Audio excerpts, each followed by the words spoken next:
Hey everybody, this is Rod Meldrum, the Book of Mormon evidence guy, and today we want to do the deep dive that we've been promising.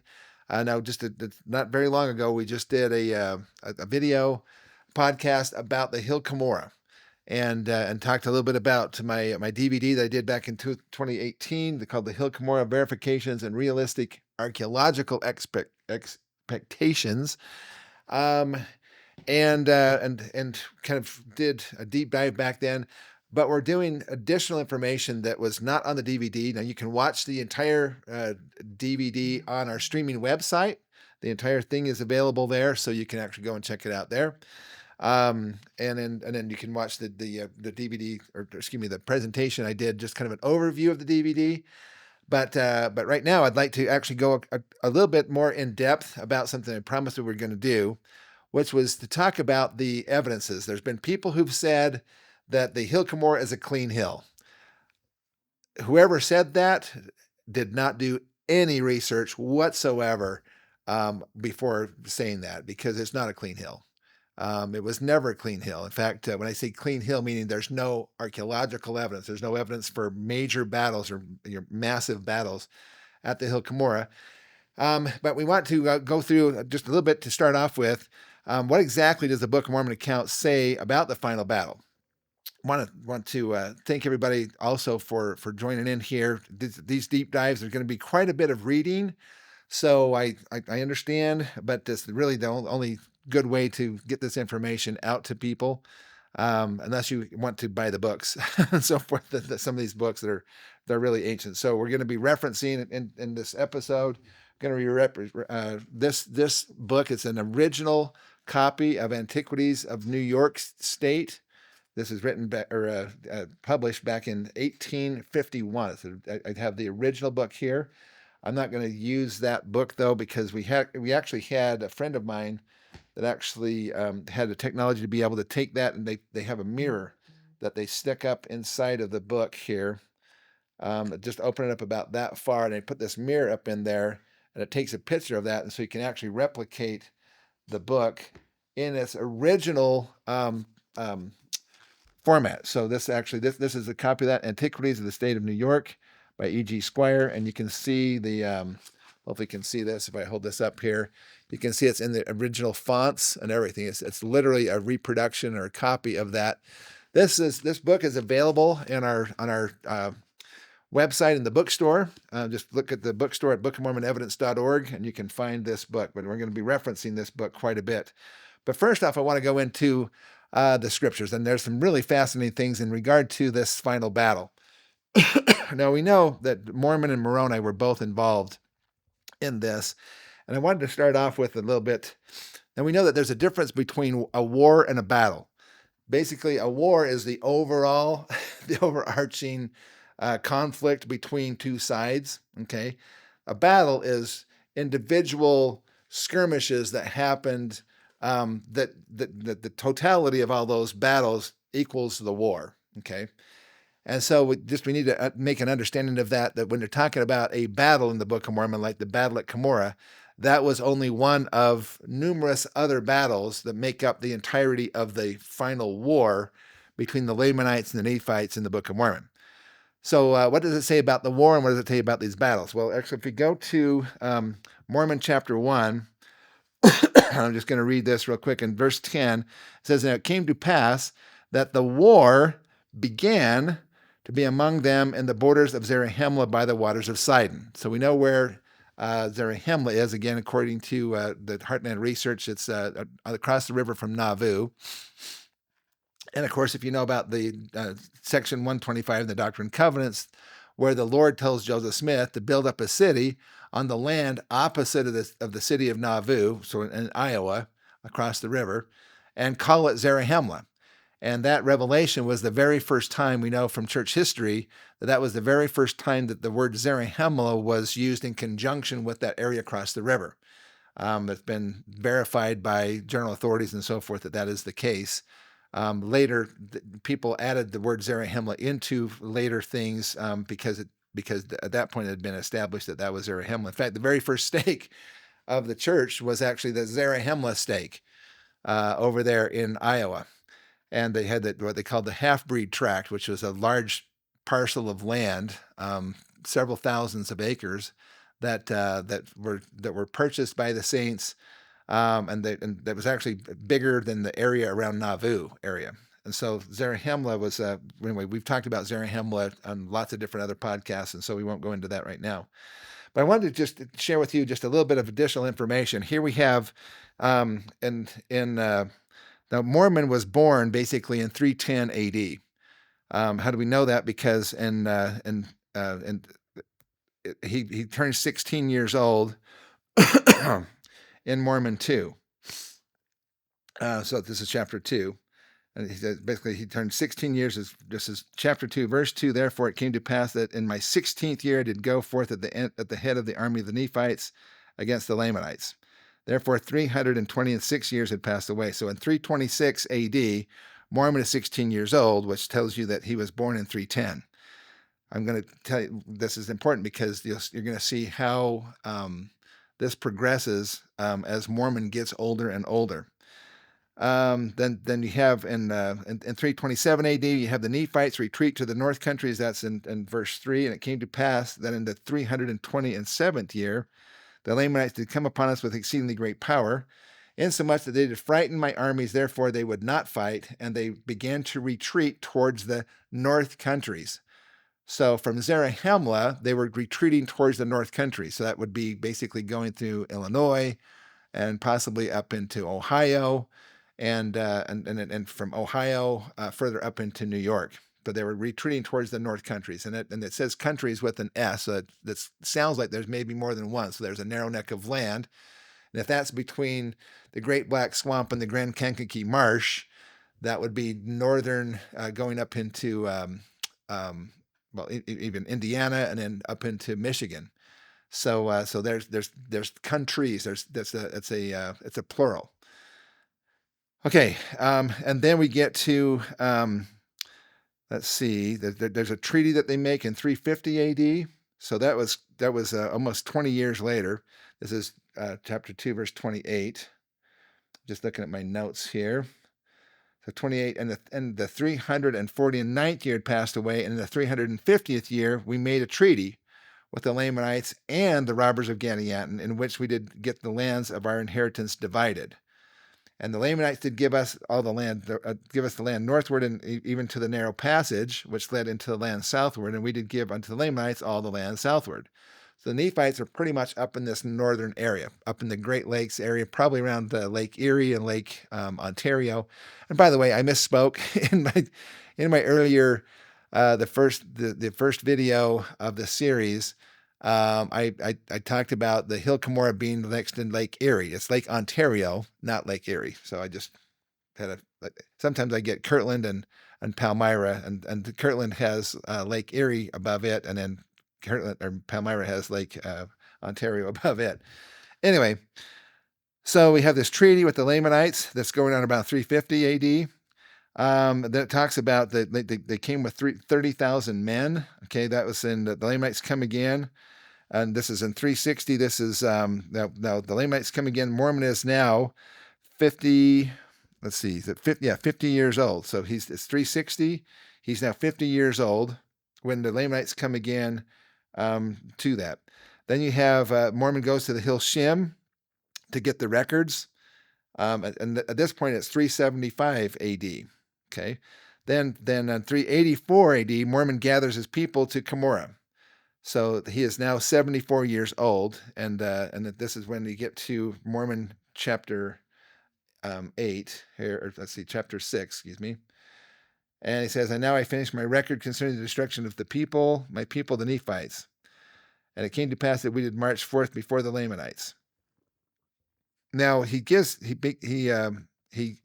the Lamanites give them a little bit of a chance to actually gather the people together. So he's able to convince the Lamanites to give them a chance to gather the people together, and he begins to be old.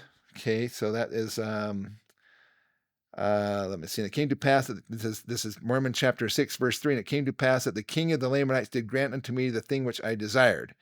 And what he desired was in verse 2. He says, "And I, Mormon, wrote an epistle to the king of the Lamanites, and desired of him that he would grant unto us that we might gather together our people unto the land of Cumorah, by the hill which was called Cumorah, and there we would give them battle. So he asked him basically, okay, let us just gather all of our people together. I've often wondered, why would the Lamanites agree to do that? And I think it's because their hatred was so strong against the Nephites that they wanted to make this the end. They were going to finish it.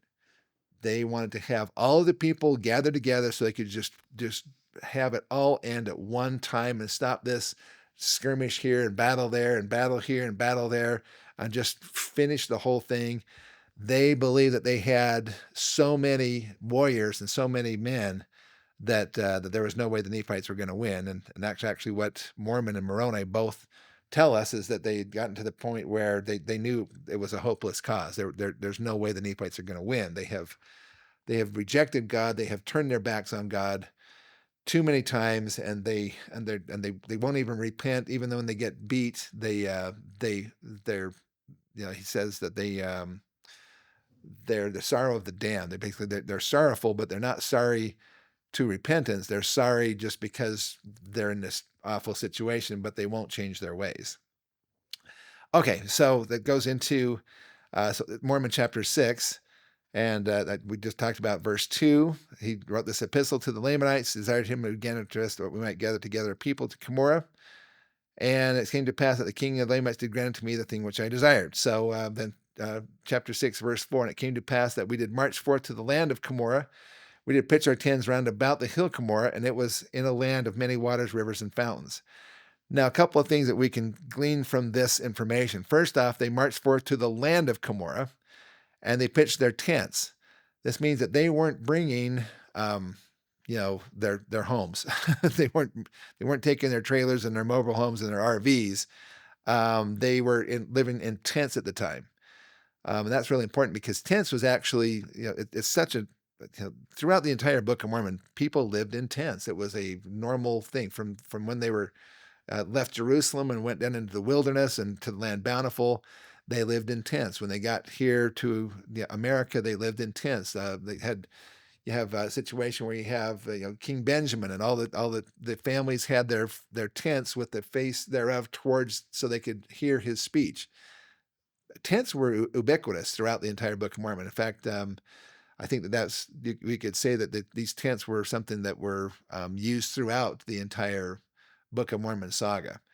And now we hear at the very end of the Book of Mormon, we have people living in tents again, because it just makes sense. They're portable. They can move around faster.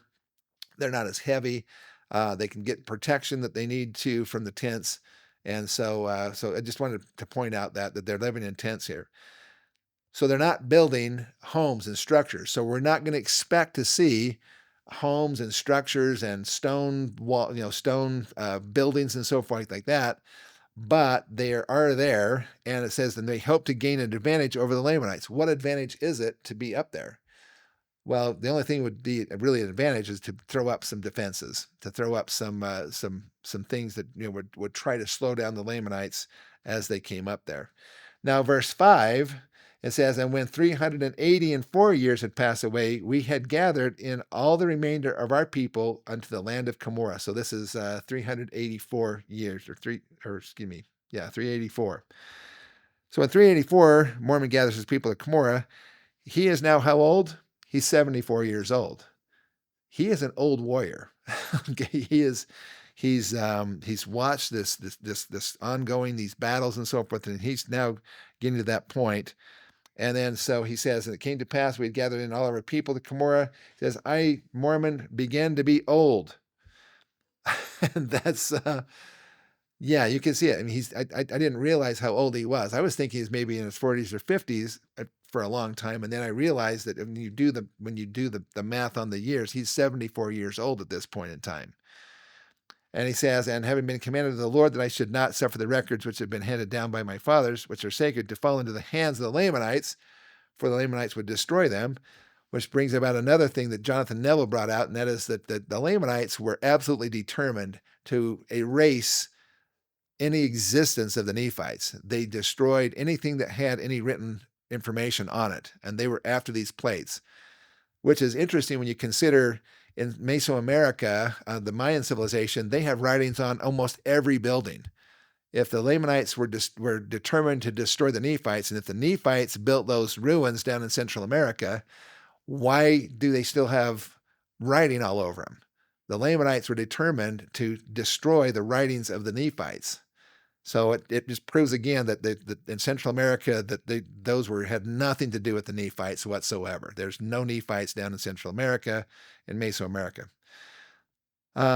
Because there's writing all over the place, and the Book of Mormon specifically says that that the Lamanites would destroy any writings that the Nephites had left behind. So it says, therefore, I made this record out of the plates of Nephi and hid up in the Hill Cumorah all the records which were entrusted to me by the hand of the Lord, except for these few plates which I gave to my son Moroni. Okay, so that's verse 6. And verse 7, and it came to pass that my people with their wives and their children did now behold the armies of the Lamanites marching towards them. And with that awful fear of death which fills the breasts of all the wicked, they did await to receive them. And it came to pass that they came to battle against us, and every soul was filled with terror because of the greatness of their numbers. This is not some small little 15 or 20,000 man army. This is a massive army that is coming for them. And when you consider how big the Nephite army was at the time, it's really pretty astounding. Mormon chapter 6, verse 9. Okay. Let's see. And it came to pass that they did fall upon my people with the sword and with the bow and with the arrow and with the axe and with all manner of weapons of war. So this tells you the primary weapons that are being used. And then they're talking about they have other weapons which are not mentioned. But these we know for sure: the bow, axe, sword, and the bow and arrow. Okay. All right. And then verse 10, it came to pass that my men were hewn down, yea, even my 10,000 who were with me. Now, some people have argued that maybe 10,000, maybe that's kind of a number that just represents a large number of men. Like 10,000 really means maybe 100 or 200. No. I think when it says 10,000, it means somewhere near or around 10,000 men. I don't think it's meaning, just some arbitrary number. Although I guess maybe it's possible, but it seems to me that 10,000 is a pretty specific number. And that they were with me, and I fell wounded in the midst. This is Mormon now speaking. And they passed by me that they did not put an end to my life. And then verse 11 here, Mormon 6, verse 11. And when they had gone through and hewn down all my people, so this is the Lamanite army, save it was 24 of us, among whom was my son Moroni. So there's Mormon, Moroni, and 23 others. Okay, so 25 people total. And we, having survived the death of our people, did behold on the morrow, meaning on the next day, when the Lamanites had returned unto their camps, and now they're looking from the top of the Hill Cumorah, the 10,000 of my people who were hewn down, being led in the front by me. So he's got 10,000 people who were following him. Now, it's interesting, he says people, he didn't say men. So I'm assuming that he had women and children also involved in this. Okay, so the 10,000 people who were hewn down. And then verse 12, and we also beheld the 10,000 of my people who were led by my son Moroni. Again, he didn't say, none of this says these were all men. This is an army of men, women, and children, because we basically have everybody now has been placed into combat in this situation. And behold, the 10,000 of Gidgiddonah had fallen, and he also in their midst.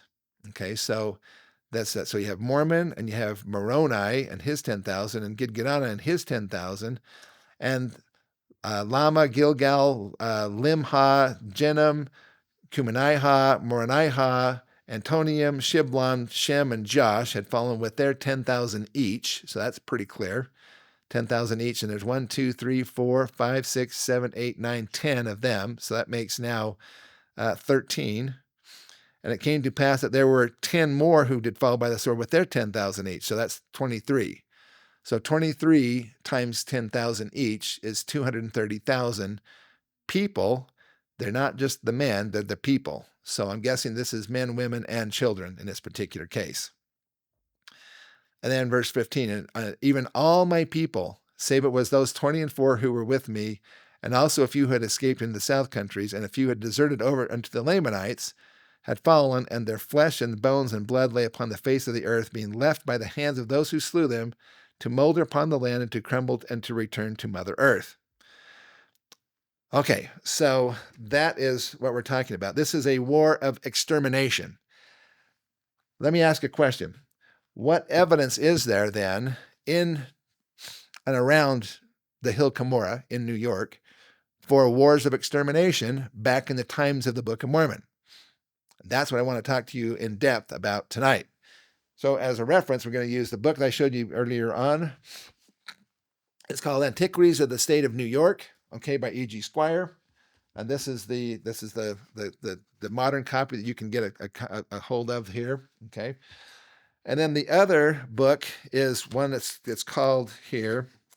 It's The Pioneer History of the Holland Purchase of Western New York, embracing some accounts of the ancient remains, a brief history of our immediate predecessors, the Confederate Iroquois, their system of government, wars, etc., synopsis of the colonial history, some notices on the border wars of the Revolution, and a history of the pioneer settlements under the auspices of the Holland Company.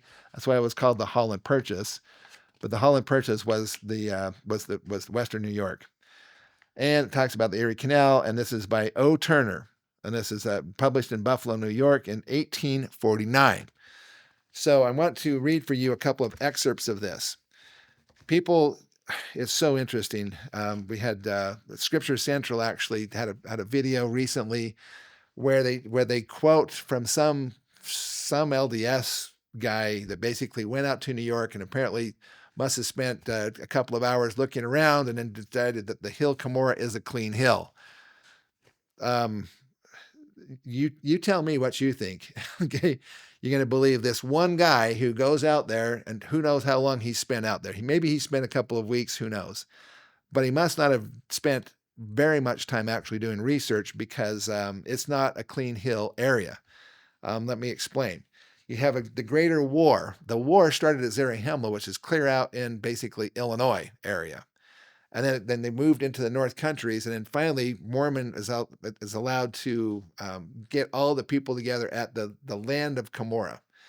Now, the land of Cumorah is a wide area. It could be that it actually encompassed all the way out to the western portion of New York.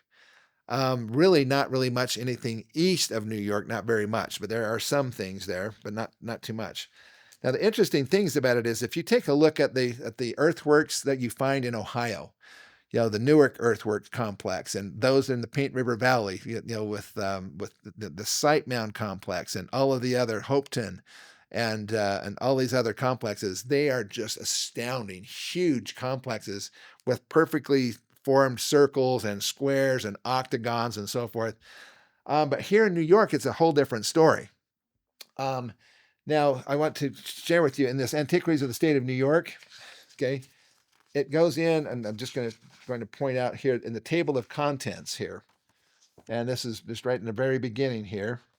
I'm going to hold this up so you can kind of see that hopefully a little bit better here, but it has this table of contents, and I'm just going to read for you. It has some introductory observations, and then it begins talking about the earthworks and enclosures. This is from page 15 to 85. That is 70 pages of talking about the earthworks and the enclosures in, let's see, which counties are they in? St. Lawrence County, Jefferson County, Oswego County, Onondaga County, Madison County, Otsego County, Shenango County, Cayuga County, Kimong County, Ontario County, Monroe County, Livingston County, Genesee County, Orleans County, Erie County, Chautauqua County, and Montgomery County. This is talking about, then they talk about palisaded enclosures, and then chapter 4. You're gonna love this. This is in chapter 4. This is on page 97. So I'm going to pull it over here. So 97 here. I'm just going to point this out. This is chapter 4, and this is talking about, let's see, it says mounds and bone heaps. Look at that. mounds and bone heaps. There's an entire chapter with, I think it's 19 pages of talking about the mounds and the bone heaps. What is a bone heap, do you suppose? Okay. Well, I'm going to tell you a little bit about what the bone heaps are. Now, we don't have time to read for you all of the different accounts here, but you can get this book and you can read it for yourself if you want to, and you can find out just absolutely astounding stuff.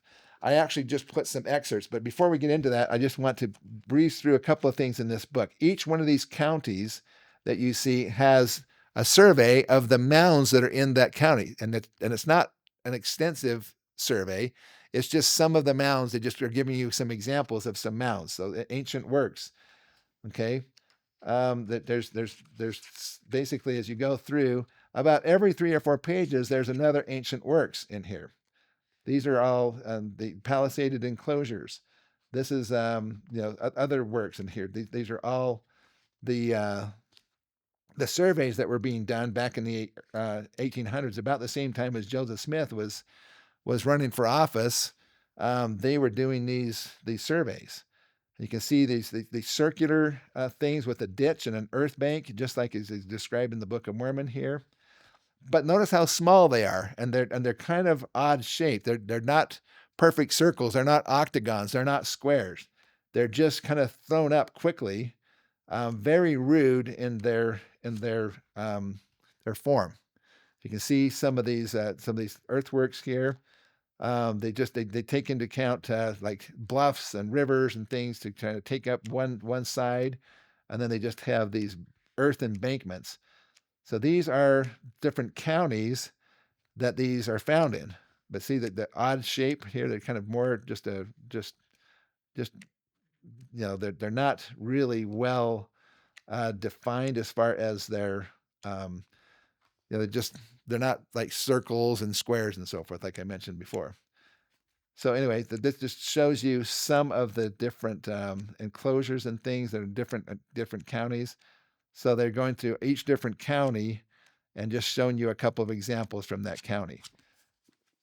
Literally, if not thousands, at least hundreds of ancient earthworks there in, and this is not just in the heartland, this is actually up in New York. But they're not really amazing, huge things like you have down in Ohio in that area. So I got this email. This is clear back in 2008, and it's from Andrew Smith, and it's on February 24th of 2008. And he said, "Hi, Rod, I actually found your website by chance. I was curious about the geography of the Book of Mormon and Googled it to find some pro-LDS info and found your website. And from what I've read of the testimonials, it sounds like the DVD goes along with what I thought all along. I found an interesting quote from the book called Pioneer History of the Holland Purchase of Western New York." And I'm going to read some of that. Before I get to that, I meant to do this first. Okay. I just want to read you some of the quotes that are here in regard to this extermination. Okay, and this is from my book here that I put out. This is from 2011. Was when I did this. It's called "Exploring the Book of Mormon in America's Heartland," and this is on page. If you have that book, you can follow along here on page 172, 173, 174, 175. Anyway, so this talks about this indiscriminate massacres so common in the history of savage warfare. On page 24 and 25 of this book, right here, this is the book we're talking about, is the Antiquities of New York book. On page 24 and 25 of that book, it says, quote, "The earthwork seems imperfect and to have been constructed in haste for temporary purposes. In nearly every part of the trench, skeletons of adults of both sexes, of children and infants, have been found, covered only by the vegetable accumulations," meaning grasses and things that have grown up over the course of time. "They seem to have been thrown together promiscuously. This was the scene of one of those indiscriminate massacres so common in the history of savage warfare," unquote. Page 29 says, quote, "The bone pits or deposits of human bones," One is described as a pit 10 or 12 feet square by perhaps 4 feet deep, in which are promiscuously heaped together a large number of human skeletons. Page 31. So this isn't even in the part that's talking about the bone pits yet. Okay. It says, near the town of Fulton is an eminence called Bone Hill, in which have been found great numbers of human bones promiscuously heaped together.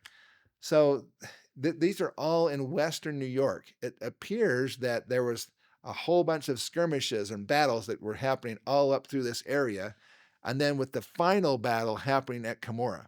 And I think this is maybe where I know Jonathan Neville has talked about that the final battle maybe wasn't as big. Maybe it was 20 or 30,000 people, or maybe even less.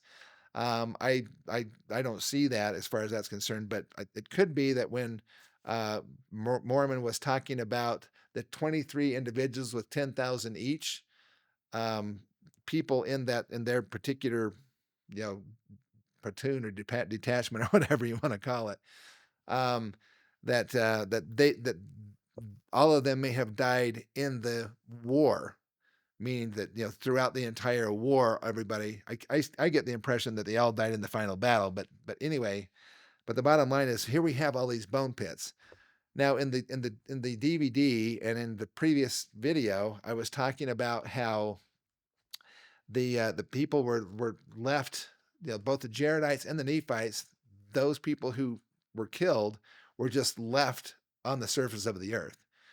Some of these people here were actually dragged into bone pits, which kind of gives you the idea that maybe some of these battles that led up to the primary final battle at Cumorah, that they would have these battles and these skirmishes, and then they would back off and so forth. And actually kind of given an idea, because this overall war began at 326 AD, and the final battle was at 385. So that was 59 years, almost 60 years of warfare that was going on. And over that 60 years, when they would have battles, probably the Nephites would come back in and bury their dead, but they didn't have time to lay them out and make it all nice, as far as a burial ceremony and that kind of thing, and have a nice, lay them out straight and everything. It's kind of like they just threw in men, women, and children all indiscriminately together, and then just covered them over with just a very shallow layer of earth, of dirt. And that's basically what's being talked about here.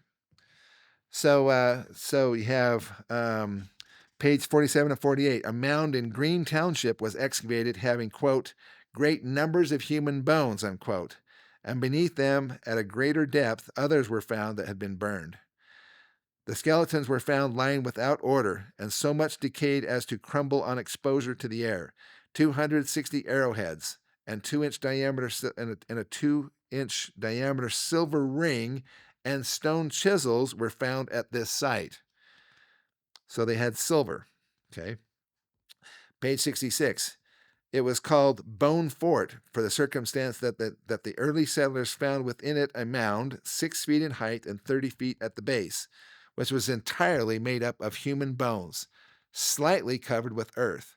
The popular opinion concerning this accumulation is that it contained the bones of the slain, thus heaped together after some severe battle, which is exactly what you would expect if the Book of Mormon account is correct. So they were battling for 60 years before they got to the final battle at Cumorah. Page 69. There have also been discovered some heaps of small stones which have been supposed to be the missiles of the ancient occupants of the hill, thus got together to be used in case of attack. So they had all these small stones that could be used to chuck at people, to throw at people, to hit them in case of an attack. Page 71 to 72 says it consists of a ditch and an embankment. Isn't that interesting? A ditch and an embankment. That sounds a lot like the description of the fortifications that were being thrown up by Captain Moroni, decades before. That they had this ditch and an earth bank, enclosing in a form nearly circular about 3 acres of ground. Large quantities of small stones of a size to be thrown by hand or accumulated in piles or are accumulated in piles within and near the work.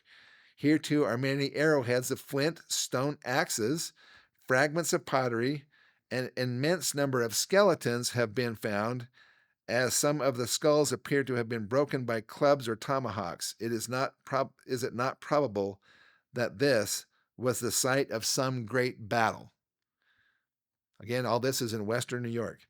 Page 74, in Erie County near Buffalo, Ohio, Squire notes that, quote, tradition fixes upon this spot as the scene of the final and most bloody conflict between the Iroquois and the Gakas, or Eries, a tradition which has been supposed to derive some sanction from the number of fragments of decayed human bones which are scattered over the area. So this is talking about basically a little more recent time frame in bones and so forth. Page 78, about a mile and a half to the northwest, there is a large deposit of bones, a bone pit, some 14 feet square and 4 or 5 feet in depth, filled with crumbling human skeletons. Page 79, a mile to the eastward. Now this is actually getting into the bone pits part of the book. The entire chapter, number 4, is on the bone pits in western New York. It says a mile to the eastward is another of the bone pits already several times referred to, which is estimated by those who excavated it originally to have contained 400 skeletons heaped promiscuously together. They were individuals of every age and both sexes. Page 99. The bone pits, which occur in some parts of western New York, Canada, Michigan, etc. So they're actually extending these bone pits out to Canada and Michigan. Now that's interesting because Michigan is where the narrow neck of land would be if the Heartland research is correct. It would be up in the northern part of Michigan. But they said they have unquestionably corresponding origin. They are of various sizes, but usually contain a large number of skeletons. One of the pits, discovered some years ago in the town of Cambria, Niagara County, that's in Niagara, where Niagara Falls is, was estimated to contain the bones of, get this, several thousand individuals. So several thousand people were killed and their remains were there. Page 100. It says, quote, the area was a depository of the dead. It was a pit excavated 4 or 5 feet deep and filled with human bones. Hundreds seem to have been thrown in promiscuously of both sexes and all ages.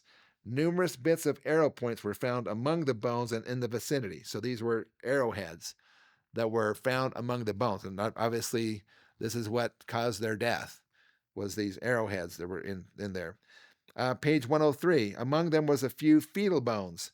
Many of the skulls bore marks of violence, leading to the belief that they were broken before burial. So in other words, these infant skulls were crushed before they were buried, according to what they're finding here in western New York. Page 144. In excavating the Erie Canal through the bank, another burial place was disclosed, evidently more ancient, for the bones crumbled to pieces almost immediately upon exposure to the air. The number of skeletons are represented to have been countless. So that several times they've talked about several thousand. So this is even more than several thousand, more than likely. Page 218 and 219, quote, a very extensive cemetery has been discovered in Bracken County, Kentucky, occupying nearly the whole of the bottom or plain on the south bank of the Ohio, between Bracken and Turtle Creeks. The village of Augusta has been built upon it in later times. And iron was discovered in some of the graves. Wait a minute, the Indians didn't have iron. At least the later ones didn't. So where is this iron coming from that was in the graves? The village rests upon one vast cemetery. Indeed, the whole bottom appears to have been a great burial ground, for a post hole cannot hardly be dug in any part of it without turning up human bones. The ground appears to have been thrown up in ridges, one end resting on the river bank and the other extending out some 300 yards, with depressions between of about 100 feet, the ridges rising to an elevation of about 3 feet, and are about 50 or 60 yards wide. Their ridges are full of human skeletons regularly buried in excavating a foundation for the basement story 70 by 60 feet and 4 feet deep, we exhumed 110 skeletons numbered by the skulls, but there were several more. So that 110 skeletons, basically, that they only knew they were the skeletons because of the number of the skulls. And page 221, a resident of Augusta, Major Davis, described another interesting find on this bottom, which he described when first settled as having some of the largest trees of the forest, with sycamores on the bank 5 feet in diameter. A portion of the riverbank had eroded and fallen into the river. And upon examination, quote, half a mile below the village, Major Davis discovered a bone sticking out of the bank. And upon drying it out, it proved to be the bone of the right arm, and upon the wrist there were 3 hammered iron rings. They were evidently of manufactured iron, round in form to fit the wrist, the ends brought together but not welded or closed. The iron was destroyed, it having been so completely oxidized as to break very easily. The workmanship was rough, and the print of the hammer was upon them. So we have the skeleton with iron bracelets on, but basically, the iron was so corroded that they just fell apart when they pulled them out. Page 286 to 289 is subtitled "Use of Silver by the American Aborigines." Quote, Granville, as we have seen in the quotation from his voyage on page 177, speaks of finding pieces of silver among the Virginia Indians, grossly beaten and used for purposes of ornament. Having shown that the copper found among the Indian tribes of the North was probably obtained from the native deposits around Lake Superior, we have little difficulty in accounting for the presence among them of small quantities of silver derived from the same locality, where it also exists in a native form. That the silver is in use among the mound builders was principally, if not wholly, obtained there, seems incontestable. In no instance does it appear to have been smelted.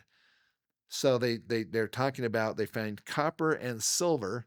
Now, up in the Keweenaw Peninsula of Michigan, where they have massive, and Wayne has done a fabulous job of being able to show these ancient mining areas where they're literally mining out hunks of native copper. Now, native copper doesn't have to be smelted. It literally, you break it off into chunks, and it actually is already chunks of copper. I've got some right over here in my display here. But actually, there's some right here. In fact, I'll show you this. I'll show you right now. I'm going to get this real quick here. But here is some of this native copper right here. You can see this. Let's see here. So there's some of this native copper from the Keweenaw Peninsula up in Michigan. So you can take that copper and I mean it's pretty heavy. That one's been chemically treated. This is what it looks like. Just like this big, just a hunk of copper. You can kind of hear it. Actually, it sounds like you're pounding on metal. Here's another piece of native copper from up there in the Keweenaw Peninsula. And again, if I thump these together, or here, let's see if we can get this here. You can kind of hear this. That's metal on metal. And this is some of the copper that they find up there. But the interesting thing about the copper up in the Keweenaw Peninsula is it has a high degree of silver in it. That's how you can actually tell. They do elemental analysis of the copper, and you can find that there's actually quite a lot of silver in the copper. That's what they're talking about here. They're saying it doesn't look like it's been smelted. It says a variety of silver ornaments were discovered some years ago in one of the mounds at Marietta, Ohio. Now this is actually getting down into the main Hopewell mound builder, kind of their central area. The land of Bountiful, okay, is Ohio, under very singular circumstances in a remarkable connection. Now, the circumstances have been detailed by the accurate pen of Dr. S.P. Hildreth, that's Hildreth, in a communication to the president of the American Antiquarian Society, dated Marietta, November 3rd, 1819. This is a year before the first vision. So this is not something that would have had any kind of connection to Joseph Smith and the Book of Mormon. This is long before the Book of Mormon was even a thing, okay? He says, quote, in removing the earth composing an ancient mound in the streets of Marietta, Ohio, on the margins of the plain near the fortifications, because there's all kinds of fortifications here in Marietta, several curious articles were discovered. Now, this is all mound builder stuff. This is all Hopewell stuff. So this is not later, later Indians. It says they appear to have been buried with the body of the person to whose memory the mound was erected. Lying immediately over or on the forehead of the body were found 3 large circular bosses or ornaments for a sword belt or a buckler. They are composed of copper overlaid with a thick plate of silver. Wow. The reason why I bring this up and why I make such a big deal about this is because they won't admit this, but in Central America and Mesoamerica during Book of Mormon time frames, they haven't found anything of gold, copper, silver, iron, steel, any of that stuff. There's literally no metallurgy whatsoever in Mesoamerica during Book of Mormon times. It was after that they found that they started beginning to do that. But if you look back into the Book of Mormon time frames, they'll even admit that they have nothing. There's been nothing found there that dates into that time frame. The fronts are slightly convex, okay, with a depression like a cup in the center and measure 2.25 inches across the face of each. On the back side, opposite the depressed portion, is a copper rivet or nail, around which are 2 separate plates by which they were fastened to the leather. This is probably looking very much like one of their ear spools. Okay, so like it's got two pieces of copper like this, and it comes and it's connected together. 2 small pieces of the leather were found lying between the plates of one of these bosses. They resemble the skin of a mummy and seem to have been preserved by the salts of the copper. The copper plates are nearly reduced to an iron oxide, so even the copper has been oxidized to the point where it's barely even copper anymore, or rust. The silver looks quite black, which is when silver tarnishes, everybody knows that you have to get that tarnish off with silver polish, and silver items will turn black over time because of the oxidation of the silver. So he says the silver looks quite black, but is not much corroded, and in rubbing is quite brilliant. 2 of these are yet entire. The third one is so much wasted that it dropped to pieces in removing it from the earth. Around the rivets of one of them is a small quantity of flax or hemp. Now, flax is interesting because the flax plant is where linen comes from. Fine twined linen comes from the flax plant. And so the Book of Mormon says they had fine twined linen, and in order to make fine twined linen, you have to have flax. North America has 3 different varieties of flax plants that are indigenous to North America. Mesoamerica has none. Not one flax plant has ever been found, evidence of flax in Central America. It doesn't grow down there. And anyway, so it says, around the rivets of one of them is a small quantity of flax or hemp in a tolerable state of preservation because of the copper. Near the side of the body was found a plate of silver, which appears to have been, get this, folks, the upper part of a sword scabbard. The upper portion of a sword scabbard. So if you have a sword and you have a scabbard, the upper part of that is what they're talking about. And this plate of silver. It is 6 inches in length and 2 inches in breadth and weighs about 1 ounce. Now, just for a second, I'm going to go grab a sword and show you what we're talking about here. They have pictures of it. Okay, we're starting over again for just a second. Okay, so I'm bringing in a couple of swords here. So this first one is basically a Scottish longsword. Okay, and you can kind of see here. So you have essentially you have a scabbard for it, right? And so you have this scabbard. The sword goes into it. Now on the top end you have this piece right here, okay, and then on the bottom end, when you have a scabbard, if you have a pointed sword, it's going to poke through the bottom of this thing unless you have something down here on the bottom to keep it from poking through. Because this is just leather. Okay, so then there's the sword part. So this scabbard that it has here, it says that the top part of it up here had a 6-inch piece of silver up here at the top of it. And this is the scabbard part. This is not the sword itself. This is the scabbard part. Okay, so with that in mind, and then this one here, this one doesn't have a scabbard, so it's not really apropos, but it is the it's when nobody was looking, I grabbed it, and this is the sword of Laban. Okay, so anyway, that's a sword here, and you can see, but the scabbard part would be the part that fits over the top of this and comes down here. Okay, so there's that. Okay, so now I just wanted to make sure that you understand what it is that they're talking about here. Okay. So it says, again, to reiterate, near the side of the body, so along the body, along the side here, was found a plate of silver, which appears to have been the upper part of a sword scabbard. So you would typically find that down by the hips along the side of the body. 6 inches in length and 2 inches in breadth and weighs about an ounce. It has no ornaments or figures, but has 3 longitudinal ridges, which probably correspond with the edges or ridges of the original sword. It seemed to have been fastened to the scabbard by 3 or 4 rivets, the holes of which remain in the silver. You see, if they used metal, they used steel rivets, those rivets would have rusted away. They'd be gone. But the copper oxidizes, but it doesn't completely fall apart until a much longer time frame. It says 2 or 3 broken pieces of a copper tube were also found filled with iron rust. These pieces, from their appearance, compose the lower end of the scabbard near the point of the sword.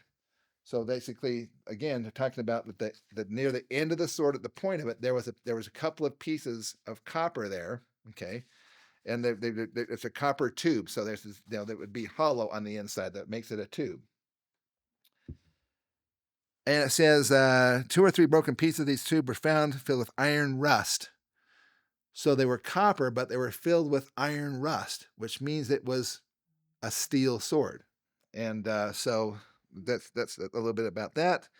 These pieces, from their appearance, compose the lower end of the scabbard near the point of the sword. No signs of the sword itself were discovered, except the appearance of rust above mentioned. Near the feet was found a piece of copper weighing 3 ounces, now in the Museum of the Antiquarian Society of Worcester. From its shape, it appears to have been used as a plumb or for an ornament. As near one of the ends is a circular crease or groove for tying a thread. It is round, 2.5 inches in length, 1 inch in diameter at the center, and 1/2 inch at each end. It's composed of a small piece of native copper pounded together. So we have these plummets.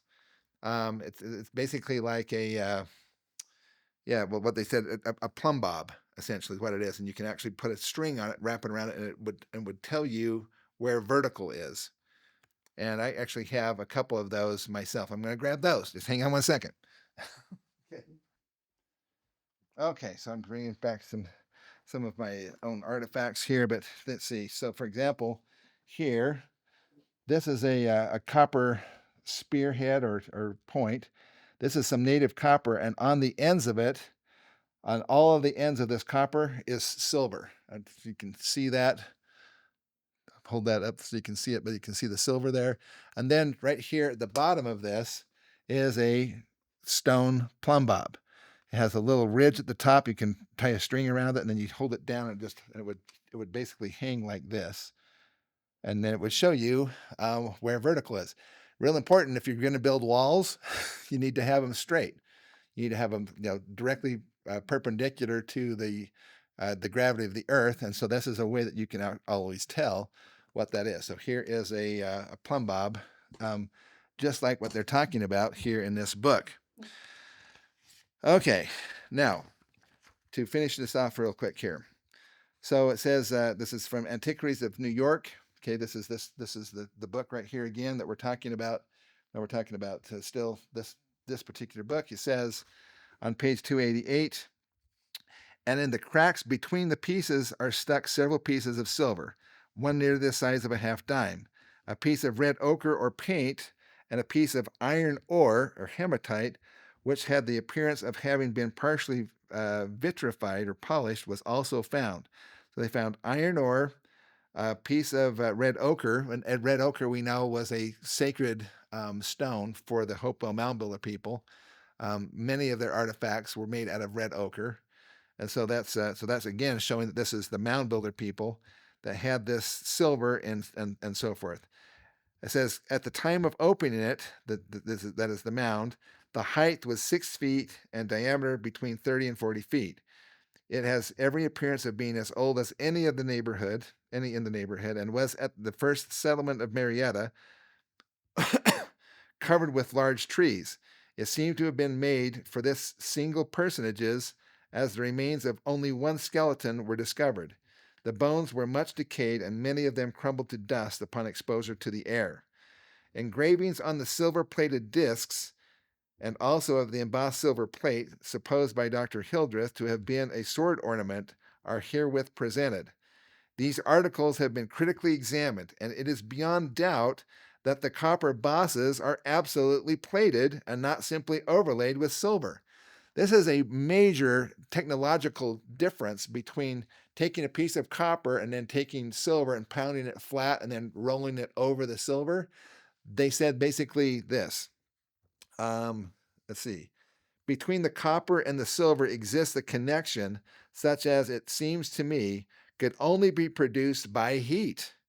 And if it is admitted that these are genuine remains of the mound builders, it must at the same time be admitted that they possess the difficult art of plating one metal upon another. In other words, you had to take the copper piece and actually dip it into molten silver to create the kind of connection that these two have. It says there is but one alternative, and that is that they had occasional or constant intercourse with the people who were advanced in these arts, from whom these articles were obtained. So in other words, if they didn't do it themselves, they must have got it from somebody else, but nobody else had it in the area. These people were the ones that had the technology. Again, if Dr. Hildreth is not mistaken, oxidized iron or steel was also discovered in connection with the above remains, from which also follows as the necessity upon the previous assumption, the extraordinary conclusion that the mound builders were acquainted with the use of iron. The conclusion being, of course, subject to the improbable alternative already mentioned, that they basically they found these pieces and they traded with somebody else and got these pieces. Leading therefore, as they do, to such extraordinary conclusions, it is of the utmost importance that every fact and circumstances connected with these remains should be narrowly examined.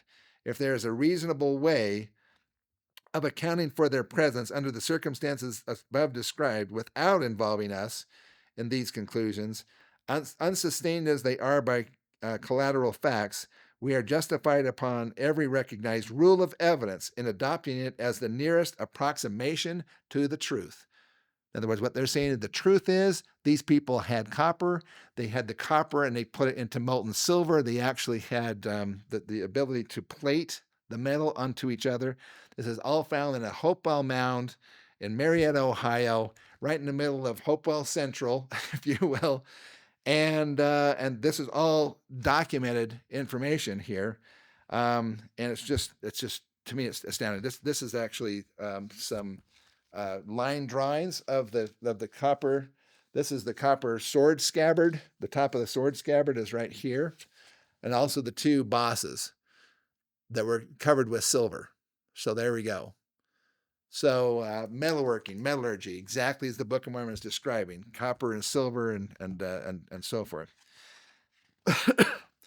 Here's a couple of other quick quotes to consider here. It says a tree has been cut down, growing directly over a mound, upon the stump of which was counted 230 concentric circles, so it's at least 230 years old. Remains of rude specimens of earthenware, pieces of copper, and iron instruments of rude workmanship were plowed up within the area. This is from the Pioneer History of the Holland Purchase of Western New York. This is what I'm going to be talking about here in just a couple more minutes.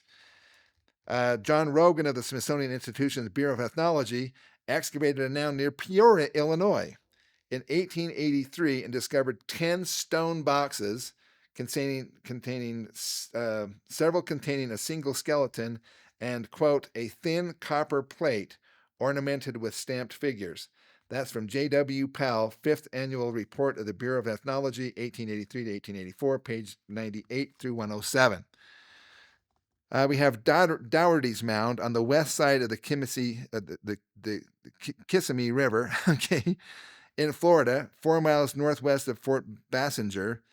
It was explored, containing quantities of beads, glass, eardrops, a piece of silver, and 2 steel axes, as reported by J.F. LeBaron. That's SM Rep. 1882, page 778. Erie County, New York, was reported to have, quote, circular works with skeletons, pottery, and iron axes on 2 hills in the north part of Aurora, as recorded in the French Gazetteer of the State of New York, 1861, page 283, as recorded in History of Erie County, page 121. A deposit of Indian axes at Aurora, one of which was made of steel, was reported by Obed Edison in American Antiquities, Volume 1, 1878, pages 170 to 171. And each of the above 3 quotes is from the Smithsonian Institution, Bureau of Ethnology, J.W. Powell, Director, Catalog of Prehistoric Works East of the Rocky Mountains by Cyrus Thomas in 1891. So these are all non-LDS scholarly people who have recorded these things with iron axes and copper and silver and swords and steel and scabbards, all of which were in the Hopewell Mound Builder stuff. There's not even anything close to that in Mesoamerica. They have found 0 evidence for swords. They talk about this macahital, I think they call it, which is a wooden club with obsidian blades in it. And yes, it's sharp, and yes, they can cut a head off a horse or something like that. That's not the issue. The issue is that the Book of Mormon twice talks about having steel swords, and they would canker with rust. If you remember, they found with the Jaredites and so forth, and they found their swords and they were cankered with rust. How does a wooden club with obsidian blades in it rust? That doesn't happen. There is no rusting of wood, and there's no rusting of stone. The only thing that rusts is steel and iron, and that is what they found. And the Book of Mormon says that they found their war implements were cankered with rust. So you can't use a macahital in Mesoamerica to say that it's some kind of a sword, because number one, it's not a sword. Also, it talks about how, I think it was Zarahemla, when he stepped up to kill Captain Moroni or Captain Captain Moroni, and basically one of his soldiers stood forth and took off the top of his head.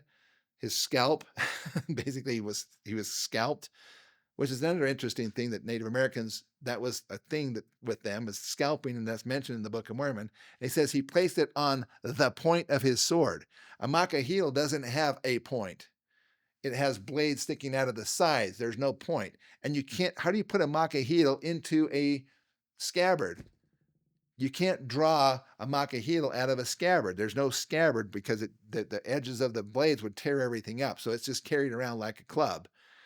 It's just interesting to see how you just have to twist and turn everything to try to make it fit a Mesoamerican setting for the Book of Mormon. Okay, so let's go into the last part of it here, which is some quotes from this amazing book. So we now have 2 different witnesses.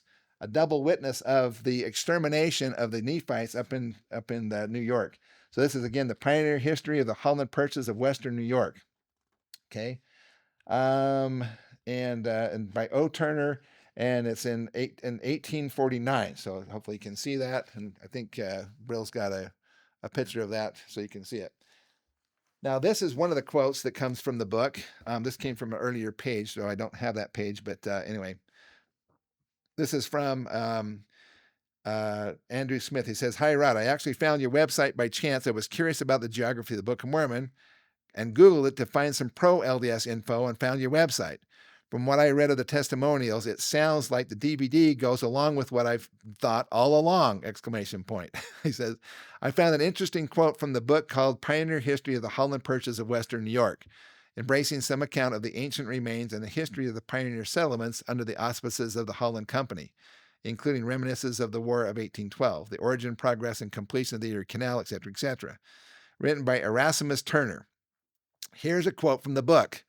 This is a quote, folks, and this is just mind-boggling. It says, quote, "We are surrounded by evidence that a race preceded the present Indians, farther advanced in civilizations and the arts, and far more numerous, here and there upon the brow of hills, at the head of ravines, are their fortifications, their locations selected with skill and adapted to refuge, subsistence, and defense." So they were defensive structures, right? Refuge and subsistence and defense. Uprooted trees of the forest that are of the growth of many centuries, exposing their molding remains. The uncovered mounds with masses of their skeletons promiscuously heaped one upon another, as if they were gathered and hurriedly entombed, dead of well-contested battlefields. In our villages, upon our hillsides, the plow and the spade discover their rude implements adapted to war, the chase, and domestic use. All these unintelligible witnesses bring but unsatisfactory knowledge of races that have preceded us. Although not confined to this region, there is perhaps no portion of the United States where ancient relics are more numerous. Commencing near Oswego River, they extend westwardly over all the western counties of the state. Again, they don't go on the eastern counties. This is just the western counties. We clear away our forests and speak familiarly of subduing the virgin soil, and yet the plow turns up the skulls of those whose history is lost. Then, as now, the western portion of New York State had attractions and inducements to make it a favorite residence for this ancient people, assailed from the north and east. Made this their refuge in a war of extermination. Fortified the commanding eminences, met the shock of a final issue, were subject to its adverse results. The forest invited the chase, the rivers and lakes, local commerce and fishing, and the fertile soil for agriculture. The evidence that this was one, at least, of their final battlefields predominate. They are the fortifications, entrenchments, and warlike instruments of an extinct race. That here was a war of extermination we may well conclude from the masses of human skeletons we find indiscriminately thrown together, indicating a common and simultaneous sepulchre, from which age, infancy, sex, and no condition was exempt. Unquote. He says, very, very interesting considering the story of the Book of Mormon and the last battles being near the Hill Cumorah in western New York. What do you think? Anyway, then he goes on. This is Andrew Smith from Houston, Texas at the time. And so I obtained a PDF copy of most of the book. It's not all of it is online. But I want to share with you a few other things. So this is John Elliott, Joseph Ellicott. So this is, I think it's, Joseph Ellicott. Okay, Elliott. Anyway, so here's the index. And then it goes into, this is on page 9. He says, although not peculiar to this region, there is perhaps no portion of the United States where ancient relics are more numerous. Again, this is the Holland Purchase. This is Western New York. It says that there's no place in the U.S. where there's more ancient relics that are more numerous. He says, either as now the western portion of our state had attractions and inducements to make it a favorite residence, or these people from the north and the east made this a refuge in a war of extermination, fortified the commanding eminences. This is the part that I already read here. That here was a war of extermination, we may conclude from the masses of human skeletons. He says, previous to the occupation of this country by the progenitors of the present race of Indians, it was inhabited by a race of men much more populous and much farther advanced in civilization. Dang, that sounds familiar. Okay. He says, that goes on, he says, these forts were generally speaking erected on the most commanding ground. The walls or breastworks were earthen. The ditches were on the exterior of the works. So the ditches were on the outside of the earthworks, just like is described by the prophet, by Captain Moroni. He says, or some of the parapets oak trees were to be seen, which from the number of concentric circles must have been standing 150, 260, and 300 years ago. And there were evident indications not only that they had sprung up since the creation of these works, but that there were at least a second growth. The trenches were in some cases deep and wide, and in others shallow and narrow, and the breastworks varied in altitude from 3 to 8 feet. They sometimes had one and sometimes two entrances, as was to be inferred from there being no ditch at those places. When the works were protected by a deep ravine or a large stream or of water, no ditch was to be seen. The areas of these forts varied from 2 to 6 acres, and the form was generally an irregular ellipses, and in some of them, fragments of earthenware and pulverized substances supposed to have been originally human bones were to be found. These fortifications, thus diffused over the interior of our country, have been generally considered as surpassing the skill, patience, and industry of the current Indian race, and various hypotheses have been advanced to prove them of European origin. So some people have tried to say, well, these were Europeans that were doing this. And he goes on to basically say that can't be the case. He says the early histories mention that the Iroquois first inhabited on the north side of these Great Lakes, and they were driven to their present territory in a war with the Algonquins or Adirondacks, from whence they expelled the Satanas. If these accounts are correct, the ancestors of the Senecas did not, in all probability, occupy their present territory at the time that they allege. He says, I believe we may confidently pronounce that all of the hypotheses which attribute these works to Europeans are incorrect and fanciful, first on account of the present number of the works, and secondly on account of their antiquity, having from every appearance been erected a long time before the discovery of America. And finally, their form and manner are totally variant from European fortifications, either in ancient or in modern times. It is equally clear that they are not the work of the Indians, until the Senecas, who are renowned for their national vitality, or national vanity, had seen the attention of the Americans attracted to these erections, and had invented the fabulous account of which I have spoken. The Indians of the present day did not pretend to know anything about their origin. They were beyond the reach of all of their traditions and were lost in the abyss of unexplored antiquity. The erection of such prodigious works must have been the result of labor far beyond the patience and perseverance of our Indians, and the form and materials are entirely different from those which they were known to make. Their earthen walls, it is supposed, will retain the original form much longer than those constructed with brick and stone.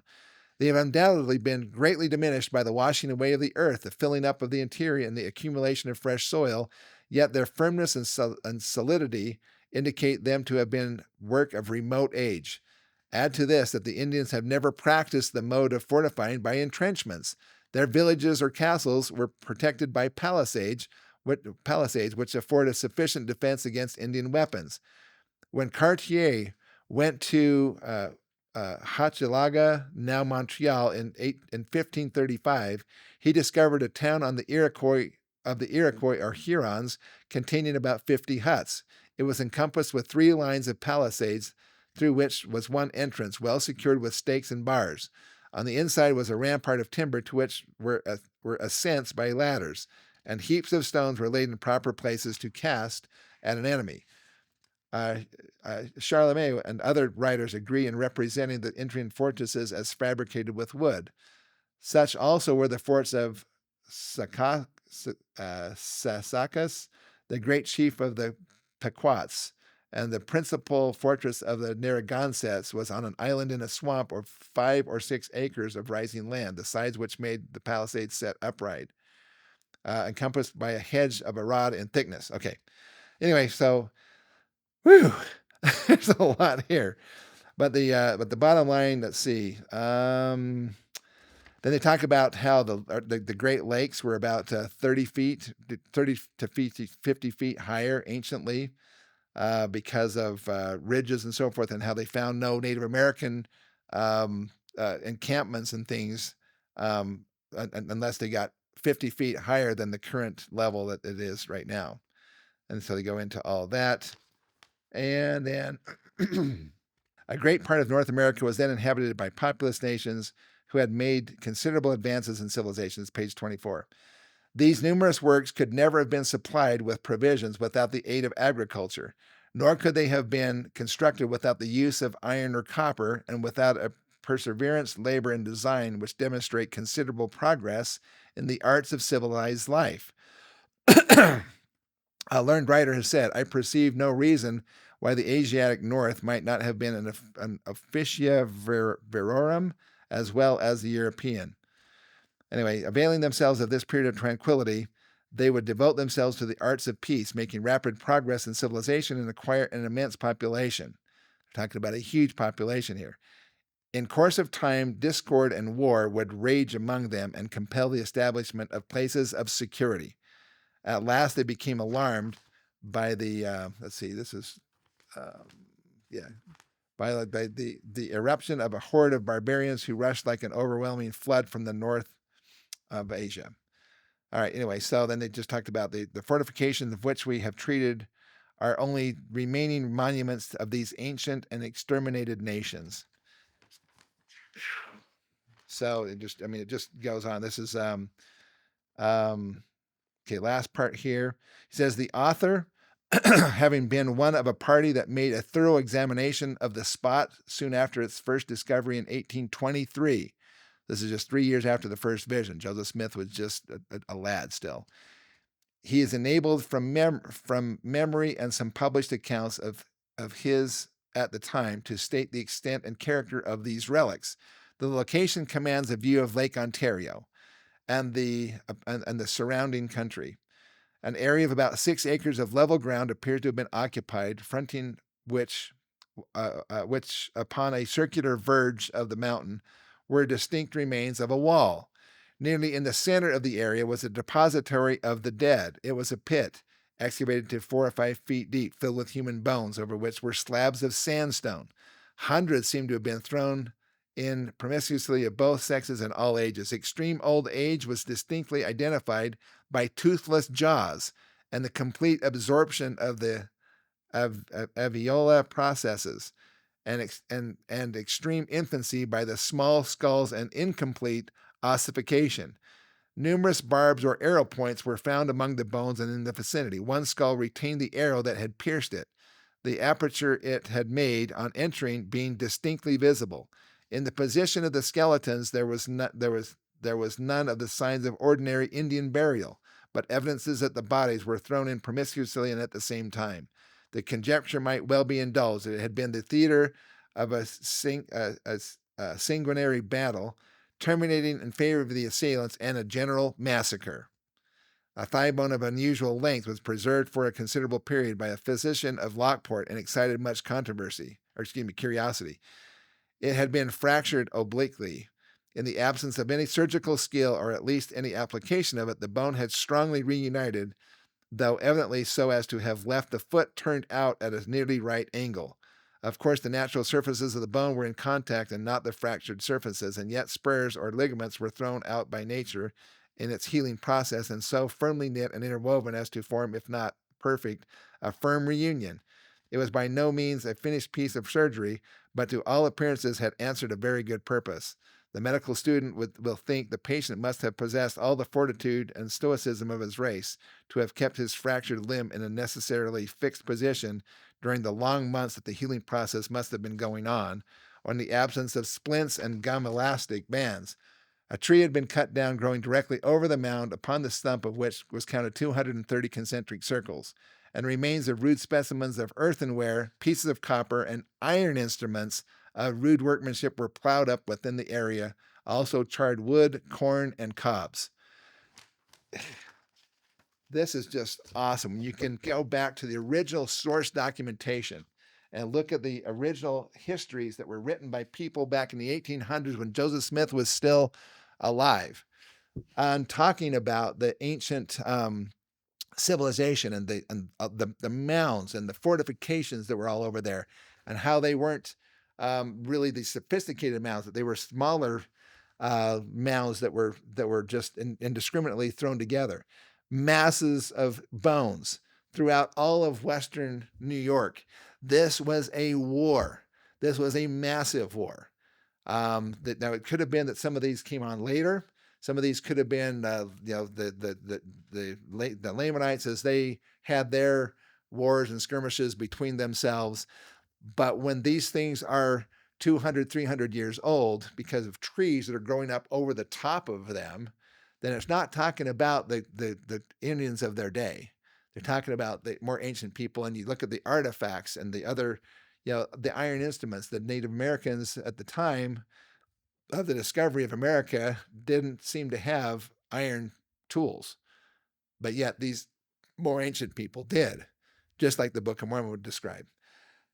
Folks, that's about it for right now. So that's a little bit of a deep dive here about the archaeological evidence. Now, when I say archaeological, these things, these histories were written before there even was an archaeology. Archaeology had not yet been, created, really.